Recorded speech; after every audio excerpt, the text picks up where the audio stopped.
இன்றைக்கி எங்கள் சன்னில்லாவோட கைவண்ணத்தில் குவாக்கமாலே டோஸ்ட் அந்த ரெசிப்பியை தான் நாங்கள் வீடியோவாக ஷேர் பண்ணுறோம். அவர் செஞ்சதான ரெசிபி தான் இது. என்னோடய சன்னில்லா முதல்ல ரைப்பான ஒரு அவகாடோ ஃப்ரூட் எடுத்துக்கலாம். இது உடம்புக்கு ரொம்ப ரொம்ப நல்லது, நம்ம எல்லாருக்குமே தெரியும். நல்ல பழமாக இருக்கணும். அதை அப்படியே ஒரு கட்டிங் போர்ட் மேலே வச்சு 2ஆக கட் பண்ணிவிட்டு நடுப்புற இருக்கக்கூடியதான அந்த கொட்டையை எடுத்துட்டு அதுக்கப்புறம் அப்படியே ஒரு ஸ்பூன் வச்சு ஸ்கூப் பண்ணோன்னாக்கா அந்த சதைப்பத்தை அந்த தோலிலேருந்து அப்படியே வழித்து எடுத்துடலாம். அதை இந்த மாதிரி ஒரு பவுலில் போட்டு ரஃப்பாக இப்படி மேஷ் பண்ணோன்னாலே போதுமானது. ஸோ இப்போ ஜஸ்ட்டு ரஃப்பாக ஸ்பூனால் அப்படியே மேஷ் பண்ணியாச்சு. இதோட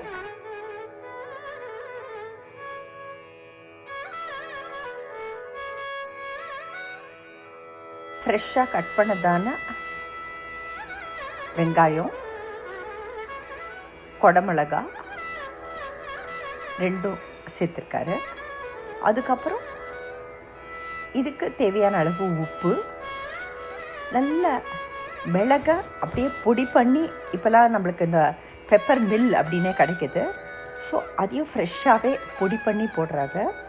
பிகாஸ் அது ரொம்ப நல்ல ஒரு ஆத்தென்டிக் டேஸ்ட்டை கொடுக்கும். இது எல்லாம் ஃப்ரெஷ் இன்க்ரீடியன்ட்ஸ் யூஸ் பண்ணுறதுனால. அதனால் ஃப்ரெஷ் பெப்பர் பவுடர் சேர்த்துட்டு, இது காஷ்மீரி சிவப்பு மிளகாய் தூள். இது காரத்துக்கு தகுந்த அளவு சேர்த்துக்கலாம். பெப்பர் பவுடரையும் அந்த மிளகாய் பொடியையும் நம்ம எவ்வளோ தேவையோ அந்த மாதிரி நம்ம டேஸ்ட்டுக்கு சூட் பண்ணுற மாதிரி சேர்த்துக்கலாம். நல்லா கலந்து விடுறாங்க. இப்போது ஒரு எலுமிச்சம்பழத்தை அப்படியே பாதியாக கட் பண்ணிவிட்டு அந்த ஃப்ரெஷ் ஜூஸை அப்படியே புழிஞ்சு அதையும் நல்லா கலக்கிறாரு. அதுக்கப்புறம் பார்த்திங்கனாக்கா கொத்தமல்லி அதை அப்படியே பொடியாக நறுக்கிட்டு அதை நம்ம செஞ்சு வச்சதான அந்த குவாக்கமாலேயில் போட்டு கலந்து அதை தனியாக எடுத்து வச்சுட்டு, பட்டரில் டோஸ்ட் பண்ணதான ஒரு பாவ் ப்ரெட்டு, ஸோ அதை 2 ஸ்லைஸாக பண்ணி பட்டரில் டோஸ்ட் பண்ணியிருக்காரு. அதில் அப்படியே நம்ம செஞ்சு வச்சதான இந்த குவாக்கமோலேயை ஒரு சைட் ஆஃப் அந்த பாவ் ப்ரெட்டில் ஸ்ப்ரெட் பண்ணிவிட்டு, இன்னொரு சைட் ஆஃப் த பாவ் ப்ரெட்லேயும் அதை அப்படியே நல்லா